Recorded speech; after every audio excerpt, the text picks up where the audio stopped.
काफ़ी समय से इच्छा थी कि कहीं बाहर जाना चाहिए घूमने के लिए। पर कभी कोरोना काम बिगाड़ता रहा और कभी काम आड़े आता रहा और कभी समय और पैसे दोनों ही कम पड़ गए। आखिर एक दिन सारे ग्रह एक सीधी रेखा में आ गए और बस लगा यही सही समय है ज़िंदगी से मुझे लेने का। पर जब सब प्लान के हिसाब से हो रहा हो तो ज़िंदगी भी आपसे मुझे लेती है। मेरे साथ भी कुछ ऐसा ही हुआ। जिस कैमरे में सारी जर्नी रिकॉर्ड हो रही थी वो डेस्टिनेशन पे पहुंचने के कुछ समय के बाद गुम हो गया। शुरू में तो बड़ी निराशा हुई, मन बहुत उदास हुआ, लेकिन फिर खुद को समझाया कि जो पीछे छूट जाए उसको पीछे छोड़कर आगे बढ़ने का ही नाम तो यात्रा है। तो चलो शुरू करते हैं अपनी यात्रा।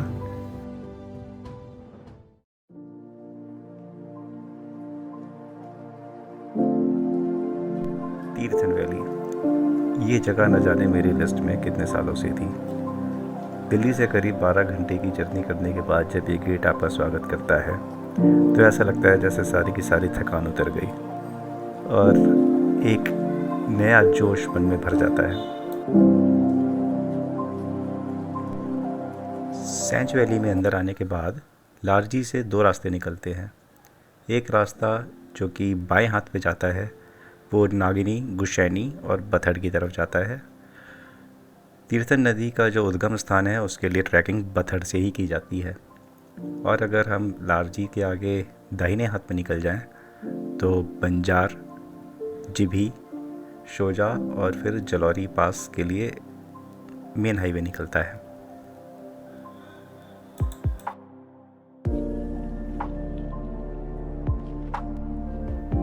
करीब 15-16 घंटे की जर्नी करने के बाद शुरू में तो समझ में ही नहीं आया कि ये जगह कैसी है, क्योंकि यहाँ पहुँचते पहुँचते रात हो चुकी थी।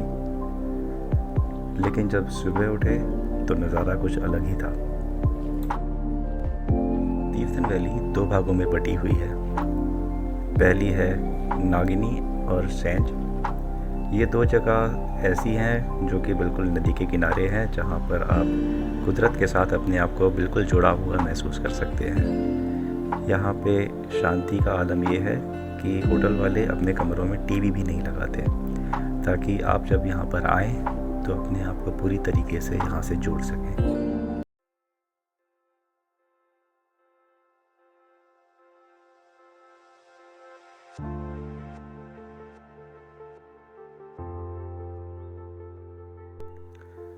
मैंने चुना नागिनी में तीर्थन नदी के बिल्कुल किनारे पे कमला तीर्थन गेस्ट हाउस।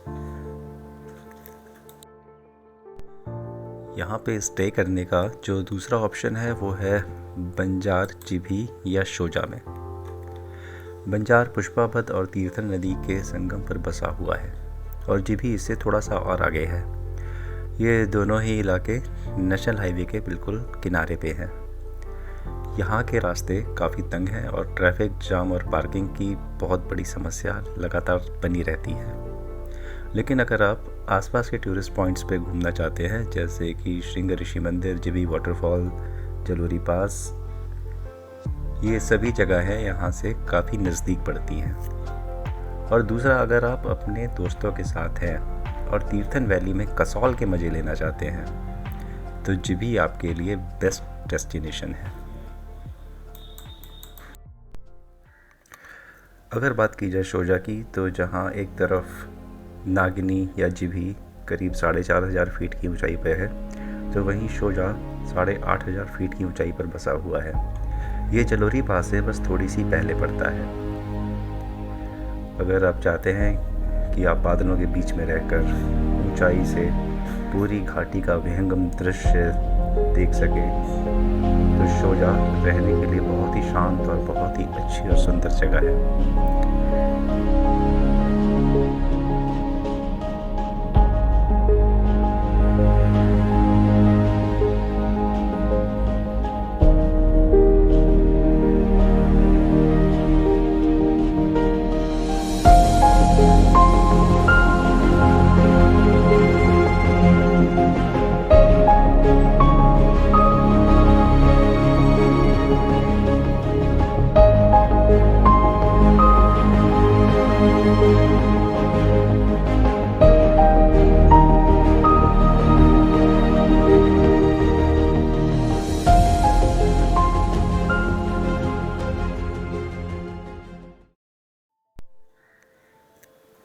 यहाँ से करीब 15,750 फीट की ऊंचाई पर भगवान शिव ने तपस्या की थी।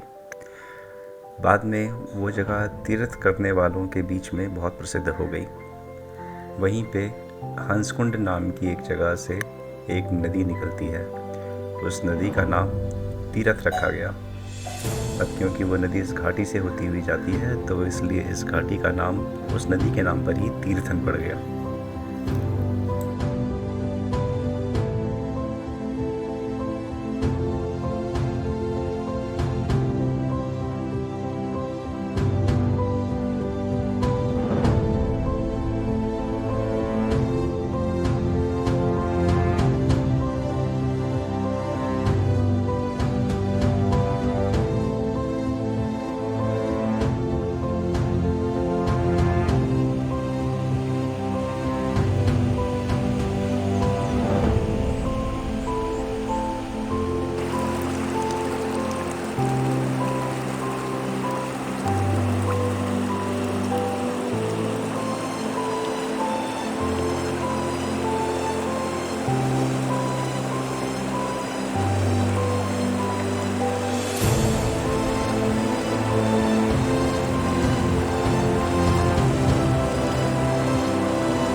और इस समय मेरे दोनों तरफ है कुशैनी। ये तीर्थन नदी के किनारे बहुत ही खूबसूरत, हरी भरी और बहुत ही शांत सी जगह है। रहने के लिए यहाँ पे बहुत अच्छे अच्छे ऑप्शन अवेलेबल हैं।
नागिनी में मेन रोड के साथ ही जंगलों के अंदर एक पतली सी पगडंडी पे आगे बढ़ते हुए पानी गिरने का शोर सुनाई देता है। वो आवाज़ हमें लेकर जाती है छोई वाटरफॉल के पास। ये जगह मेन रोड से करीब 800 मीटर की दूरी पे है और रास्ता बेहद पतला और बहुत सुंदर है।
चेरी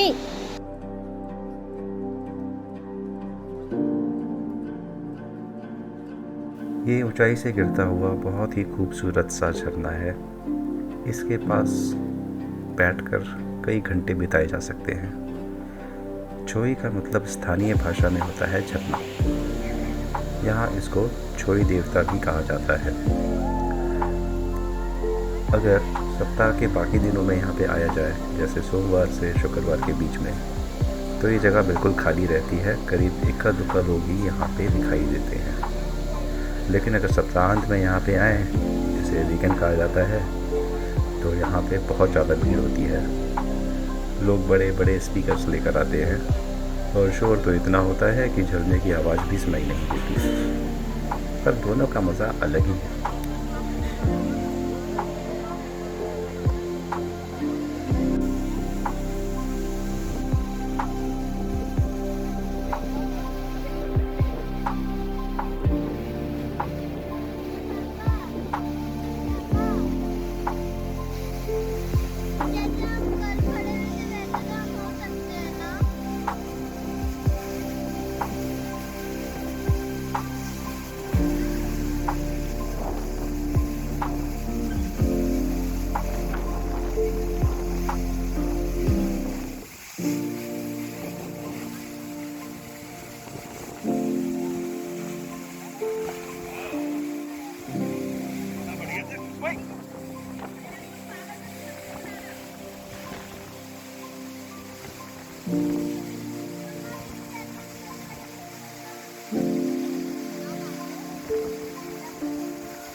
बंजार से जीबी की ओर जाते हुए उल्टे हाथ की ओर एक रास्ता निकलता है जो कि सीधा श्रृंग ऋषि मंदिर की ओर जाता है।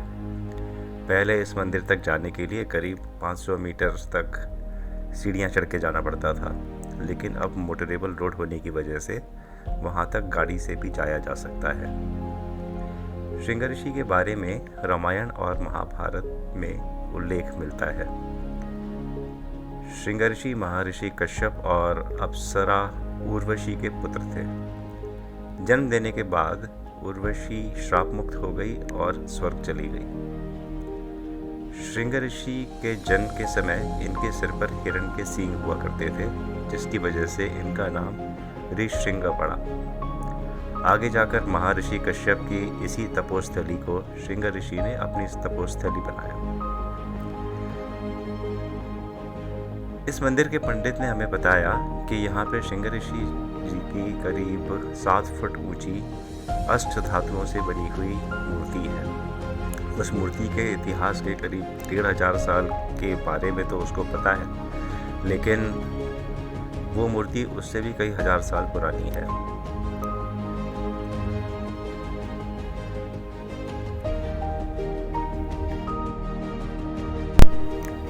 इन्हें सैंज घाटी के मुख्य देवता के रूप में पूजा जाता है। जिस समय हम लोग यहाँ पे गए थे वो दशहरे का समय था, तो जो मुख्य मूर्ति थी उनको कुल्लू ले जाया गया था बाकी देवताओं का प्रतिनिधित्व करने के लिए। मंदिर के मुख्य प्रांगण के अंदर फोटोग्राफी अलाउ नहीं है।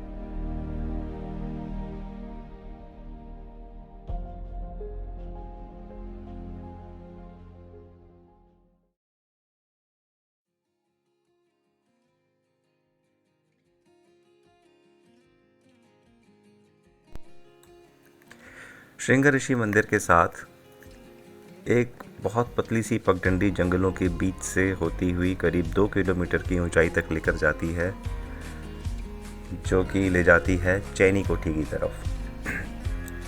जब हमने पंडित जी से बात की तो उन्होंने बताया कि यहाँ से मुश्किल से 15 मिनट का समय लगता है और जगह बहुत सुंदर है, सबको जाना चाहिए। लेकिन जैसा कि हमेशा से होता आया है कि पहाड़ के लोगों के लिए जो 15 मिनट होते हैं वो हमारे 45 मिनट के बराबर होते हैं। तो जंगलों के बीच से करीब 2 किलोमीटर की सीधी चढ़ाई करके पतली पतली पगडंडियों से होते हुए हम पहुंच गए चैनी कोठी।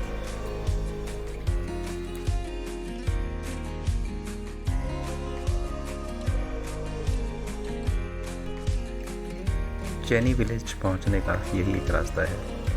यहाँ के लोकल लोगों ने बताया कि इस जगह का इतिहास रामायण के समय का है और ये लोग हमेशा इसी रास्ते का इस्तेमाल करते हैं कहीं भी आने जाने के लिए।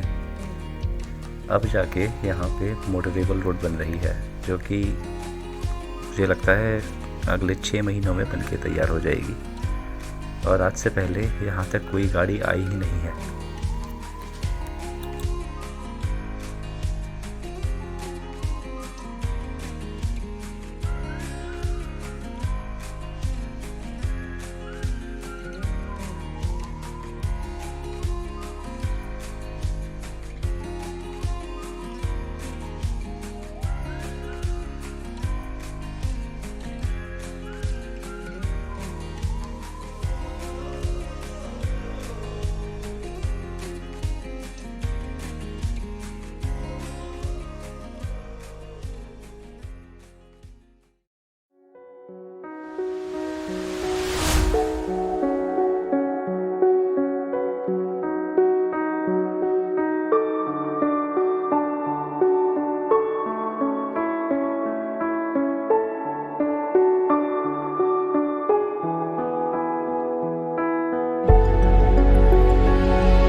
श्रृंगऋषि मंदिर से करीब 2 किलोमीटर की ऊंचाई पर ये बहुत ही सुंदर सा गांव है चैनी कोठी।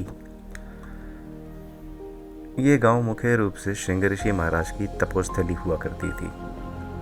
आज इस गांव का जो मुख्य टूरिस्ट स्पॉट है वो है 2 बड़े बड़े टावर्स। एक समय में इन टावर्स को चैनी फोर्ट कहा जाता था, जिसे किसी भी तरह की आपदा से बचने के लिए इस्तेमाल किया जाता था। इस टावर के अंदर चढ़ने के लिए किसी भी तरह की कोई सीढ़ी नहीं है, लेकिन जब भी कभी कोई आपदा आती थी तो फिर फोर्ट के अंदर से रस्सी की सीढ़ियाँ नीचे गिराई जाती थी और लोग टावर के अंदर जाकर अपना बचाव कर लिया करते थे। आज ये टावर हमें जितना ऊंचा दिखाई देता है, पहले ये इससे भी ऊंचा था, लेकिन बिजली गिरने की वजह से इसके ऊपर की 2-3 मंजिलें नीचे गिर गई। बाद में लोगों ने इसको ठीक तो कर दिया, लेकिन ऊपर की 2-3 मंजिलें नहीं बना पाए। इस टावर का इतिहास भी करीब 1500 साल पुराना है।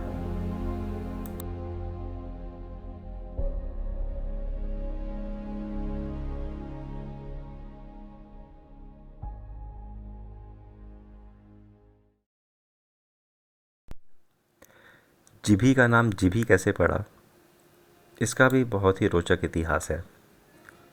एक बार शेषनाग घूमते हुए यहाँ पे आए। उस समय श्रृंगऋषि तपस्या में लीन थे। शेषनाग ने श्रृंगऋषि से बोला कि ये जगह उनको बहुत ही अच्छी लगी और वो यहाँ पे रहना चाहते हैं। ऐसे में श्रृंगऋषि ने कहा कि तुम जितनी दूर अपनी जीभ फैला सकते हो वो सारा का सारा इलाका तुम्हारा होगा, तुम वहाँ पे रह सकते हो। ये बोल के श्रृंगऋषि ध्यान में लीन हो गए। उन्हें ध्यान में लीन देखकर शेषनाग ने अपनी जीभ को फैलाना शुरू किया और वो फैलाते ही चले गए। लेकिन जब श्रृंगऋषि का ध्यान टूटा तो उन्होंने शेषनाग को वहीं रोका और जितनी दूर भी वो अपनी जीभ को फैला सके थे वो सारा का सारा इलाका शेषनाग को दे दिया। उनकी जीभ की वजह से ही इस जगह का नाम जीभी रखा गया है। यहाँ पे शेषनाग मंदिर भी है। उस मंदिर के रास्ते को अगर ध्यान से देखा जाए तो वो किसी नाग के जीभ की तरह ही दिखाई देता है।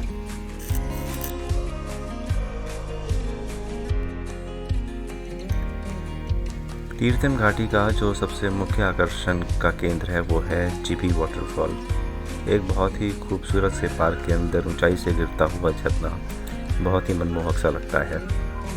लेकिन अगर यहाँ पे सोमवार से शुक्रवार के बीच में आया जाए तो ये जगह बिल्कुल शांत और खाली रहती है। लेकिन शनिवार और रविवार, जिन्हें वीकेंड्स कहा जाता है, उस समय यहाँ की भीड़ कुछ अलग ही रहती है।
का मेन हाईवे है जो कि लेकर जाता है सीधा जलोरी पास और उसके आगे शिमला की तरफ। रास्ता बहुत ही पतला है, एक बार में सिर्फ एक ही गाड़ी निकल सकती है और चढ़ाई इतनी सीधी कि दूसरे गियर से ऊपर गाड़ी को ले जा ही नहीं सकते।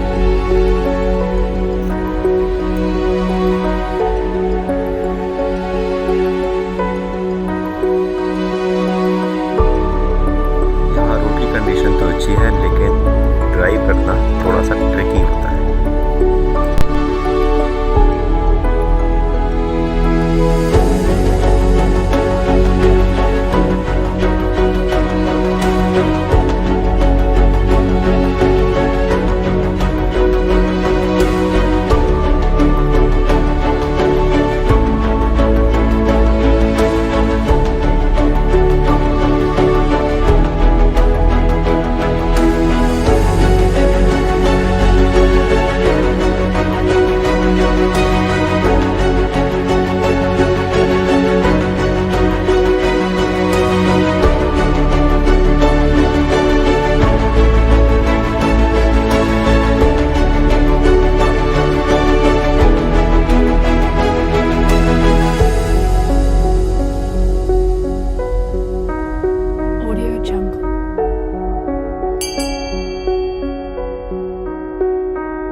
जलोरी पास के रास्ते में करीब 8,500 फीट की हाइट पर ये खूबसूरत सा गांव पड़ता है शोजा।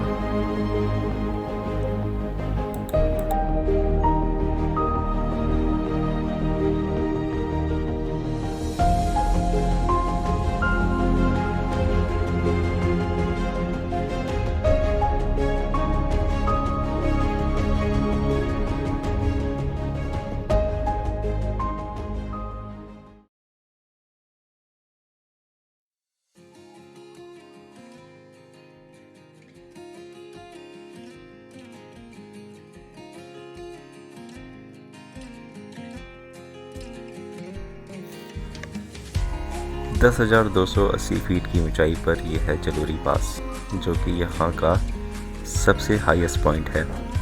यहाँ पे आते ही सबसे पहले दर्शन होते हैं जलोरी जोत मंदिर के। ये मंदिर असल में माँ काली का मंदिर है। जलोरी जोत मंदिर से 3 रास्ते निकलते हैं, 2 रास्ता बाएं हाथ की तरफ और 1 रास्ता दाहिने हाथ की तरफ। बाएं हाथ की तरफ अगर हम जाते हैं तो करीब 1 किलोमीटर आगे बढ़कर हरे भरे घासों का एक बुग्याल आता है जिसको जलोरी टॉप कहते हैं। यहाँ से घाटी का बहुत ही मनोरम दृश्य दिखाई देता है। और दूसरा जो स्पॉट पड़ता है वो है बूढ़ी नागिन मंदिर। ये भी बहुत ही खूबसूरत सा रास्ता है, इसके लिए कोई चढ़ाई नहीं चढ़नी पड़ती, लेकिन करीब 5 किलोमीटर पैदल चलकर हम बूढ़ी नागिन मंदिर या सलेसर झील की तरफ पहुंच जाते हैं। जलोरी जोत मंदिर से सीधे हाथ की तरफ एक रास्ता निकलता है जो कि करीब 3 किलोमीटर घने जंगलों के अंदर से होते हुए सीधी चढ़ाई चढ़ के रघुपुर फोर्ट की ओर लेकर जाता है। रघुपुर फोर्ट इस एरिया का बेस्ट डेस्टिनेशन है। यहाँ पे पहुँचने के बाद शिमला से लेकर नारकंडा और सराहन तक सारी की सारी पहाड़ियाँ बिल्कुल ठीक सामने दिखाई देती हैं। रघुपुर फोर्ट से वापस आने के बाद समय की कमी की वजह से बूढ़ी नागिन या सलेसर लेक जाने का प्लान हमें कैंसिल करना पड़ा। जलोरी जोत मंदिर से सलेसर लेक की दूरी 5 किलोमीटर है, तो 5 किलोमीटर आना और 5 किलोमीटर जाना, इसमें हमें काफ़ी समय लग जाता और रात काफ़ी हो जाती। इसीलिए हमने सोचा कि कुछ चीज़ें अगली बार के लिए छोड़ देनी चाहिए। वहाँ जाना तो नहीं हुआ, लेकिन फिर भी लगा रास्ते में चलते चलते वहाँ के बारे में कुछ बताता चलूँ। सलेसर झील को यहाँ पे काफ़ी पवित्र माना जाता है और इसकी पूजा की जाती है। इस झील के साथ ही एक बूढ़ी नागिन मंदिर भी है। हुआ यूँ कि बहुत साल पहले एक ब्राह्मण घूमते हुए यहाँ तक आया और जब उसने सलेसर लेक में डुबकी लगाई तो सलेसर झील के अंदर से बूढ़ी नागिन बाहर आई और उसे अपने साथ अंदर ले गई। ऐसा कहा जाता है कि झील के अंदर बूढ़ी नागिन का बहुत बड़ा सोने का महल है। करीब 3 साल तक नागिन ने उस ब्राह्मण को अपने पास बहुत ही आदर और सम्मान के साथ रखा। 3 साल के बाद उसे इस शर्त पर वापस जाने दिया गया कि वो यहाँ के बारे में किसी को कुछ भी नहीं बताएगा। लेकिन जब घर वालों ने काफ़ी ज़ोर ज़बरदस्ती की तो ब्राह्मण को बताना पड़ा। सोने के महल का लालच उसे पूरे परिवार को यहाँ तक खींच के तो ले आया, लेकिन वो यहाँ तक पहुँच नहीं पाया। किसी न किसी दुर्घटना की वजह से उसका पूरा का पूरा परिवार ही ख़त्म हो गया। तब से लेकर आज तक इस झील के अंदर कोई भी नहीं जाता और यहाँ पे जाना प्रतिबंधित है। बाहर से झील की पूजा की जा सकती है, लेकिन झील के अंदर किसी भी तरह की डुबकी लगाना या कोई भी अनुष्ठान करना वो पूरी तरीके से वर्जित है।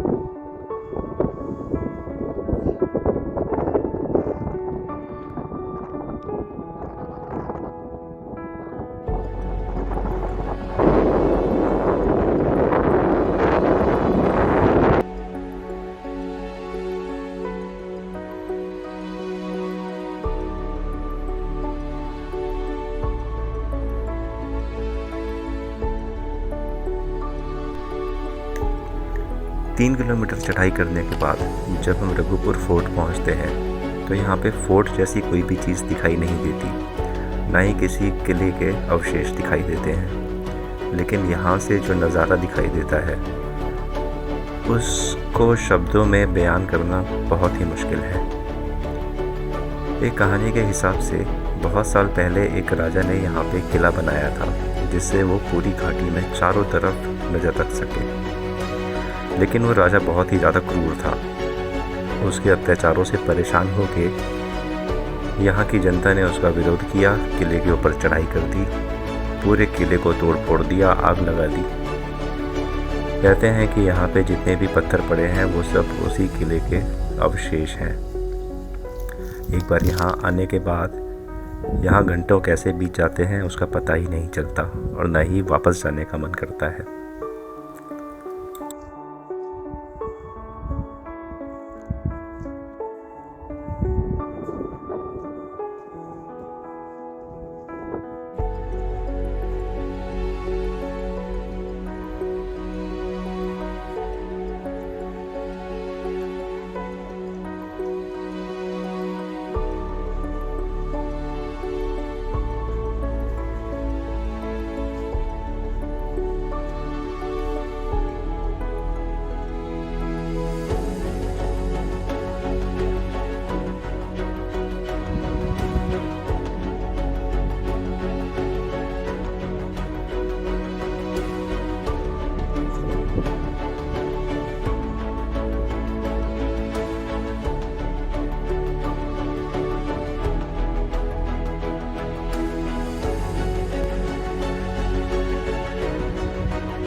एक बार एक मंदिर पे बहुत अच्छी लाइन लिखी हुई थी, सोचा शेयर करूं।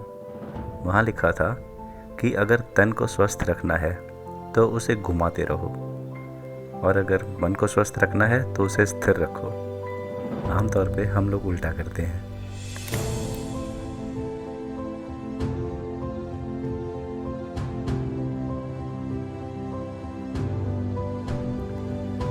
तो ये थी कहानी तीर्थन की। तीर्थन जो कि अब कोई अननोन डेस्टिनेशन नहीं रह गया है, और अब समय आ गया है कि पहाड़ों को पीछे छोड़कर वापस अपने घर की ओर लौटा जाए। और जैसा मैंने कहा था, जो पीछे छूट जाए उसे पीछे छोड़कर आगे बढ़ने को ही तो यात्रा कहते हैं।